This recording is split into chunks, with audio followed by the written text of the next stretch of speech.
Hello guys, welcome back to our channel Winsworld TV.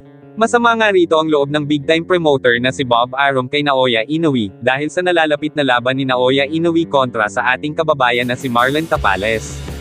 Ayon kay Bob Arum ay parang walang pakialam mag-promote si Naoya Inoue sa nalalapit nitong laban kontra Marlon Tapales, samantalang siya ay kaliwat kanan ang pag-handle at pagpo-promote nito. In short, wala itong ginagawang action si Naoya Inoue sa pag-promote ng sarili niyang laban. Kung mapapansin na ilang linggo na lang ang laban nila ni Marlon Tapales, ay wala pa ring exposure sa media at sa iba pang social media platform para i-promote ang naturang laban. Ganun pa man ay hindi pero nagpapabaya si big time promoter Bob Arum na i-promote ang laban niya kontra Marlon Tapales, para hindi naman siya malugi, kaya ganun na lang sumama ang loob ng big time promoter na si Bob Arum kay Naoya Inoue.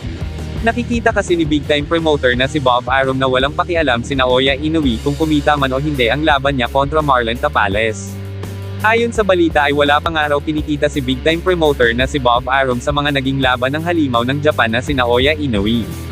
At ngayon nalalapit ang mega fight ng alaga niya na si Naoya Inoue kontra Marlon Tapales ay tiyak haantong na naman, sa pagkalugi ng big time promoter na si Bob Arum. Dahil dito baka bibitawan na ni Bob Arum si Naoya Inoue at bigyan na lang ng pansin ni Bob Arum ay si John Riel Cuadro Alas Casimero. Dumako naman tayo sa iba pang mga balita. Pinag-iisipan ngayon ng Japanese promoter ni John Riel Casimero, kung ang susunod niyang laban ay mangyayari na sa bansang Amerika or magaganap pa rin sa Japan.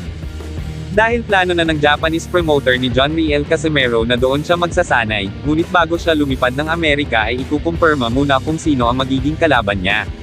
Maari na si Naoya Inoue, hindi pa natin alam. Kaya antabay lang tayo sa mga latest update tungkol dito. Thank you for watching. Salamat sa inyong panunood. This is Winsworld TV, saying peace, love and good vibes lang lagi tayo, okay, alright.